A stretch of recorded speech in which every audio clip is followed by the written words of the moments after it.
All right, get ready because we are diving into ancient Persia.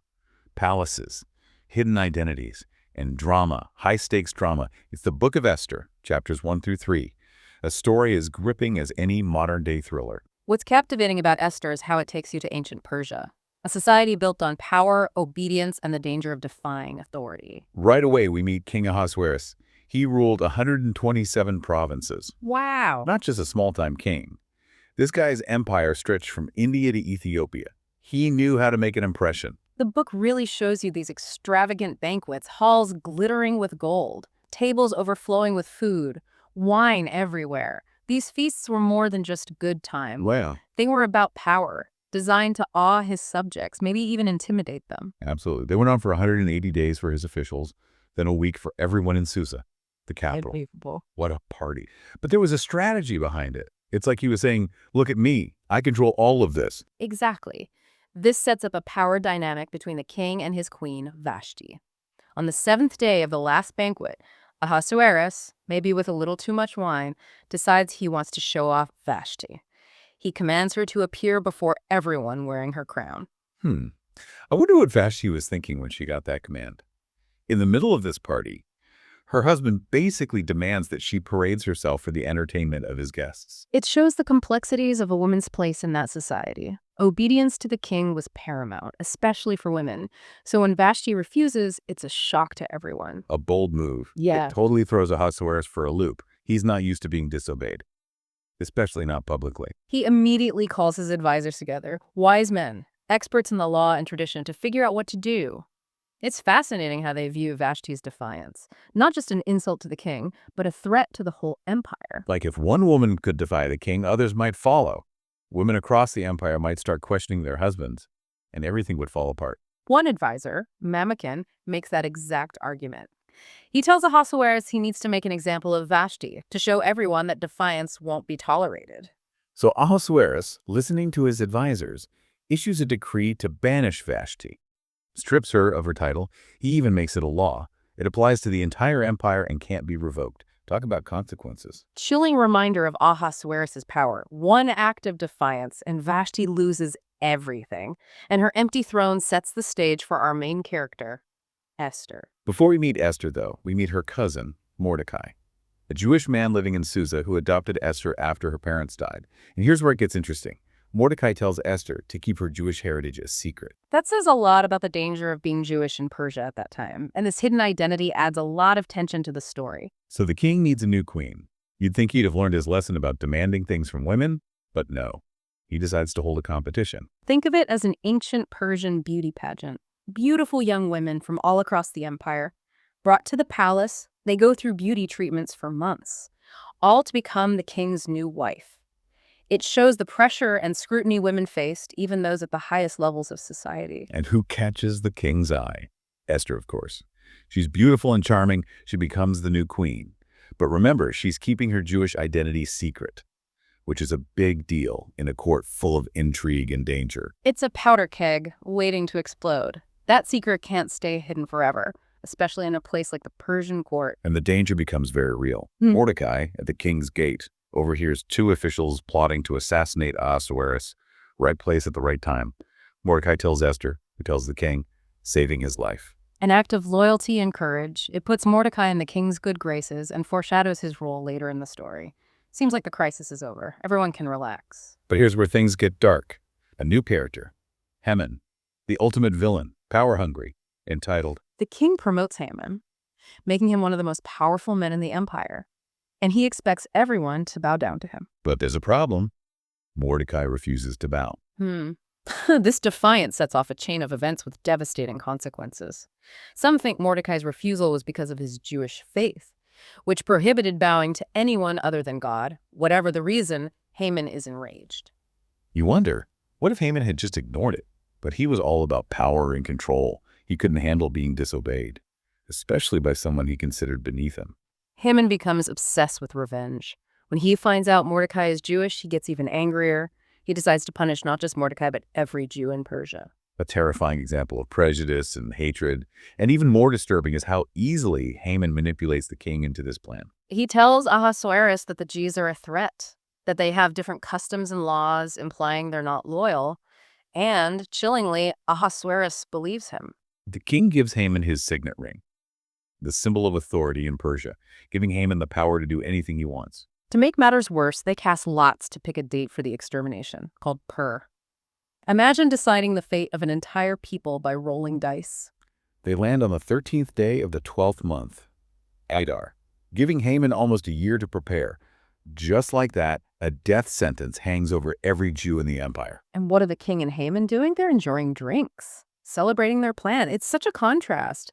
The people in power are carefree, while the Jewish community is terrified. It's a cliffhanger. A king tricked into signing a death warrant, a villain drunk on power, and a young queen hiding a secret that could cost her everything. The stage is set. The question is, what will Esther do? That decree. It weighs heavy over the Jewish community, an impossible situation, David and Goliath. But this Goliath has an empire behind him. It's hard to imagine the fear, the despair. Mordecai hears the news and he's devastated. He tears his clothes, puts on sackcloth and ashes, A traditional sign of mourning. and goes into the city, publicly lamenting the decree. This is important. It's not a quiet sorrow, a public cry for help, a way to express the mourning of the entire community. And it's a wake-up call for Esther. She sends a messenger to find out what's going on. He tells her everything.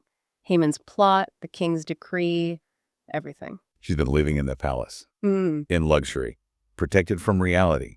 Now she learns the horrifying truth. It terrifies her. She knows the law. Approaching the king without being summoned is a death sentence, even for the queen. It shows how dangerous it is to defy those in power. She tells Mordecai how scared she is, and his response is powerful.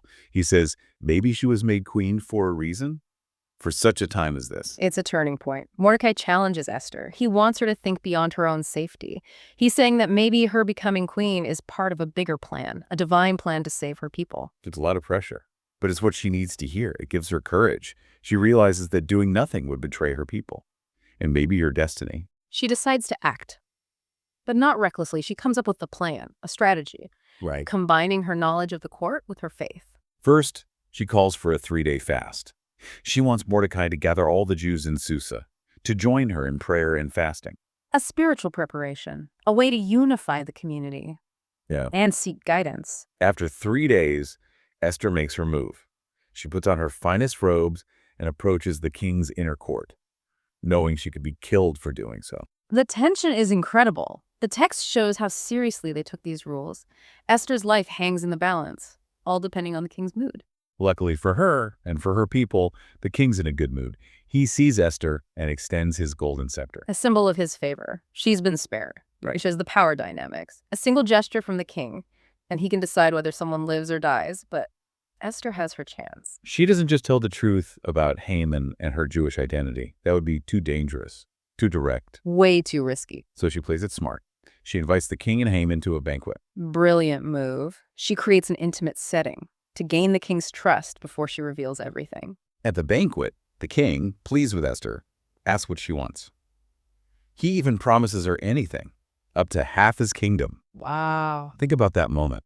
Everything depends on her next words. She has to stay focused. She has to play the long game. And she does. She asks the king and Haman to come to another banquet the next day. She's playing chess, moving her pieces into place. Meanwhile, Haman is ecstatic. 2 banquets. He thinks he's the most important person in the world. But pride comes before a fall. On his way home, he runs into Mordecai, who still refuses to bow, and this little act of defiance makes Haman lose it. Amazing how someone so obsessed with power can be bothered by something so small. It shows the power of standing up for what's right. Haman, full of rage, goes home and complains to his wife and friends. They tell him to build gallows, to ask the king to hang Mordecai the next morning before the second banquet. He overreacts. Yeah. Haman loves the idea. Starts building right away. He's so focused on revenge that he doesn't see what he's doing to himself. And fate, or maybe something else, steps in. That night, the king can't sleep. He asks for someone to read the royal chronicles. And what do they say? The story of Mordecai saving the king's life. Perfect timing. It's like, we know it's coming, but Haman doesn't. We see the pieces falling into place. The next morning, Haman goes to the palace, ready to ask for Mordecai's execution. But the king, thinking about Mordecai's heroism, asks Haman a question. What should be done for the man the king wants to honor? Haman, thinking it's about him, suggests a parade. He wants to wear royal robes and ride the king's horse. The irony. Haman plans his own downfall. The king, playing along, tells Haman to do it. But instead of honoring Haman, he has to lead Mordecai through the city.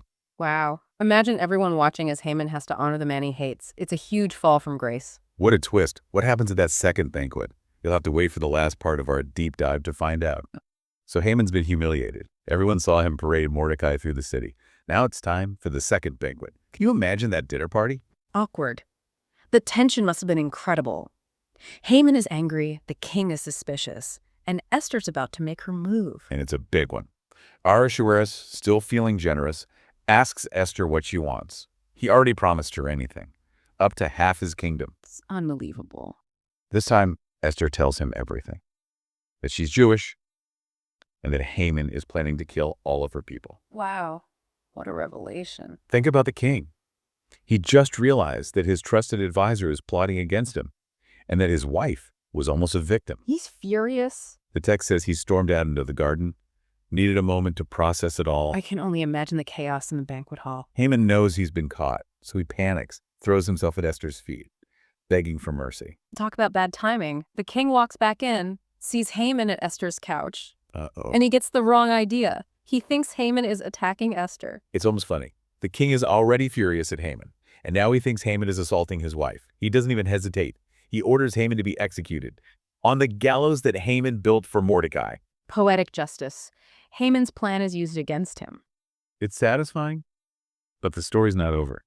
The decree to kill the Jews is still in effect. The king can't just take it back. That would make him look weak. Exactly. So what does he do?